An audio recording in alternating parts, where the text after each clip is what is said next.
guys, it's Marie with WTI. Look at this little cute Squishmallow.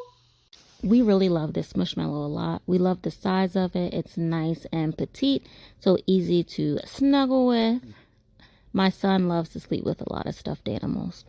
It is also good to go in the washing machine. We do it all the time. My daughter loves it, so she gives it a nice little squeeze, puts it in the washing machine with her other stuffed animals or my son's stuffed animals. We like to do 2 cups of the dish soap just to make sure they're nice and clean and get a nice bath. Then we put it on gentle and then we just let it do its thing. Then afterward we dry it in the dryer and it comes out looking nice, refreshed, and puffy.